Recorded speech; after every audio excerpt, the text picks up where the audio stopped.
Umar Raza yakshi bodoni kusam adong. Sholil debar mano nanyani thangka Kongres yakshi bodol. Agurtola puro porshuni kusam adong eba yakshi bodolni kusam Umar Raza adong sholil debar ma laitangnai shalo budhirani bagai thangmani fiaba samung chitra tarhirobai choprok jaka. Umar nganu bisi charchi char. Laitangnai shalo budhirani thangai choprok jakmani khaklap dakar jakmani obohai Kogrok Kanawi Tini Bini Nogo Nanyani Thanka Mono Charnong Town Bordubarani Congress Tingle Batanai Asir Shaha they Jora Kologramundo Solir Development Kok Shaka Tibin Nukuni Borobe Kok Shaka Avariaglo Kusam Hastin Monti Okra Eba Tabuni Kibang Bodoni Adong Manik Shorkar Kobui Yaksi Botoni Kasha Bodol Bobo Tangi Malay Kogrok Shawika ভদ্রলোক যার বয়স 85-এর উপর বয়স কে চেনে না তাকে আগরতলা শহরের মানুষ তাকে যেভাবে মানে হেনস্থা করে ভোট জাতি দিতে না পারে তার জন্য এই আক্রমণ সংগঠিত করলো এটা তো ত্রিপুরার মানে একটু মূল্যবোধ সম্পন্ন মানুষ যারা তাদের কাছে থেকে লজ্জা এটা মনে করার কারণে উনি আমাদের পার্টির একজন নেতৃস্থানীয় বলে তার জন্যে আমরা এরকমভাবে বলছি আমি তো অনেকের বাড়িতে গেছি তাদের চিনিও না সকাল থেকেই ঘুরছি আমি কেমন কিন্তু তার উল্টো দিকটা যেটা ব্রেভিং অল অডস একজন সুনাগরিক হিসেবে সংবিধানের প্রতি তার যে দায়বদ্ধতা এবং গণতন্ত্রের প্রতি তার যে শ্রদ্ধা বিশ্বাস আস্থা এটার উপর যেভাবে আক্রমণ এটাকে প্রতিহত করার জন্য সব কিছু মোকাবেলা করে তার ভোট দিতে হবে এটা তিনি সেখানে দিয়ে এটা আমাদের রাজ্যের মানুষের জন্য একটা বার্তা দিয়েছে যে তাকে শ্রদ্ধা জানাতে এসেছে শরীর কিছু হয় না আমি তো ওনার ইয়েতেই দেখেছি তোমাদের এই ভিডিওতেই আমি দেখেছি তিনি ডিএটি আবার আঙুল দিয়েছেন কেমন না কিন্তু আমার মনে হয়েছে তার সঙ্গে কথা বলে তার প্রতি আমাদের শ্রদ্ধা এবং কৃতজ্ঞতা জানাতে উপনির্বাচন নিয়ে সামগ্রিক কিছু বলবেন এগুলি কালকে আমাদের উপনির্বাচনকে কেন্দ্র করে টাউন বর্দোয়ালি বা 6 আগরতলা বিশেষ করে আগরতলা শহরের বিভিন্ন জায়গায় নানা ধরনের ঘটনা সম্মুখীন হয়েছে রাজনৈতিক দলের নেতা কর্মীরা যেরকম হয়েছে সাধারণ ভোটাররা এর সম্মুখীন হয়েছে আমরা যারা রাজনীতি করি মতাদর্শগত বিরোধ আমাদের মধ্যে থাকতেই পারে কিন্তু এই ধরনের মানে জীবনহানি করার ঘটনা যাকে সবাই কম বেশি চেনে জানে যাদের একটা গুণীজন হিসাবে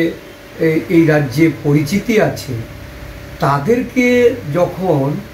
অসম্মানিত করা হচ্ছে এমনকি তাদের প্রাণহানি করার চেষ্টা হয়েছে এটা অত্যন্ত মানে বলা যায় যে ন্যাক্কারজনক ঘটনা রাজ্যের রাজনৈতিক বাতাবরণকে বিষিয়ে তোলা হচ্ছে আজকে এই রাজ্যের যুব সমাজকে এমন একটা জায়গায় নিয়ে যাওয়া হচ্ছে যেখানে গিয়ে এই রাজ্যের সাধারণ যুবকরা তারা দিশেহারা তারা ক্ষমতাসীন লোকদের হাতে তারা পুতুল হয়ে কাজ করছে আপনার 4টি কেন্দ্রের মধ্যে আপনার এখানে ভোট কাস্টিং সবচেয়ে কম হয়েছে এবং বেশ কিছু রাজনৈতিক আমরা দেখেছি ছাপ্পা ভোটেরও দৃশ্য ফুটে এসেছে এবার আপনি বিজয়ের ক্ষেত্রে কতটুকু আশাবাদী দেখুন ভোট বাক্সে ভোট আছে আপনারা নিজেরাই বলছেন যে অনেক জায়গাতে ফলস ভোট হয়েছে অনেক জায়গাতে নানাভাবে আবার যে পোলিং এজেন্ট তাদেরকে ঢুকতে দেওয়া হয়নি অনেক জায়গায় ভোটারদের প্রতিহত করা হয়েছে ভোটদানে বাধা প্রদান করা হয়েছে প্রকৃত অ্যাসেসমেন্ট করা খুবই মানে মুশকিল তবে এইটুকু বলবো মানুষের যা ট্রেন্ড দেখেছি এতে আমি আশা সঠিকভাবে পালন করার জন্য একটা প্রচেষ্টা উদ্যোগ থাকা দরকার যেটা এবার আমরা দেখতে পাইনি আশ্বাস দেওয়া হয়েছিল সবাইকে সব ভোটারকে সব ভোটার নিরাপদে তাদের ভোটদান করতে পারবে কোনো রকম সমস্ত বিষয়ে নজরদারি রাখবে প্রশাসন কেউ যাতে ভোটদানে বঞ্চিত না হয় কিন্তু কি হলো সেখানে কোথায় গেল প্রশাসন কোথায় গেল কি কোথায় পুলিশ কোথায় অবজারভাররা এখানে যে ভূমিকাটা পালন করেছে সবচেয়ে আমি ধন্যবাদ দিই আমাদের সাংবাদিক বন্ধুদের, এবং শুধু তারা না, আরও ধন্যবাদ দেই যারা সচেতন জনতা, যারা সহযোগিতা করেছে ভোটদানের জন্য। এবং এইবারে এটা ব্যাপার, মানে লক্ষণীয় ব্যাপার, বারবার প্রতিহত হয়েও কিন্তু তারা গিয়ে ভোটদান করার জন্য চেষ্টা করে গেছে। এই প্রচেষ্টাটা হচ্ছে সবচেয়ে জরুরি, এইটা সবসময় মনে রাখা দরকার। আর আমার ওপর যেটা হয়েছে সেটা তো আমি বললামই, সেটা আমার কাছে খুব অপ্রত্যাশিত কিছু না, কারণ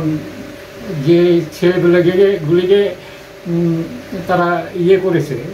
এইসব ব্যাপারে নিয়োজিত করেছিল, তাদের কাছে নিশ্চয়ই আমার ভোটার মানে আমার পলিটিক্যাল আইডেন্টিটিটা ওদের কাছে ডিসক্লোজ করা হয়েছিল, তার জন্যই আমাকে বাধা দিয়েছিল। কারণ আমার কিসের আগেই আমার ছেলে বউ দিয়ে এসেছে, তাদের কোনো বাধা দেয়নি, কিন্তু আমাকে বাধা দিল। বাধা দেওয়ার পিছনে তো একটা কারণ আছে সবার, ঠিক যে ঘটনা, এই ঘটনা উনি যে আঘাত পেয়েছেন এটার জন্য আমি দুঃখ প্রকাশ করছি এবং ওনার শারীরিক অবস্থার খোঁজ নিতে এসেছি। আগামী দিনগুলি উনি সুস্থভাবে ভালোভাবে ওনার মন থেকে এই বিষয়টাকে কিভাবে মুছে ফেলা যায়, ওনার পাশে থেকে আমি ওনার এই সময়টাতে ওনার সাথী হতে চেয়েছি। এখানে বৌদি আছেন, মানসিকভাবে বিপদ ঘনীভূত হচ্ছে,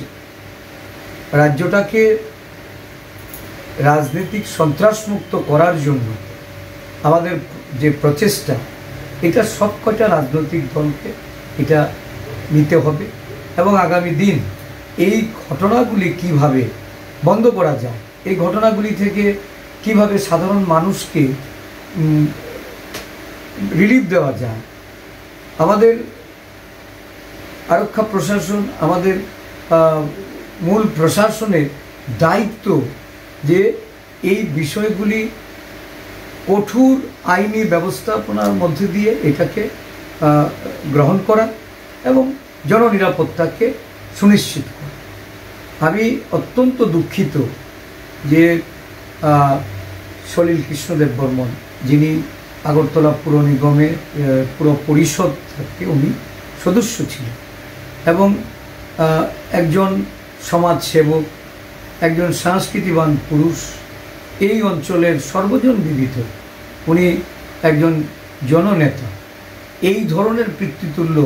মানুষের প্রতি একটা উপনির্বাচনে ভোট প্রদান করতে গিয়ে যেভাবে হেনস্থা করা হয়েছে, এটা সত্যিই মানে নিন্দার কোনো ভাষা নেই আমার কাছে।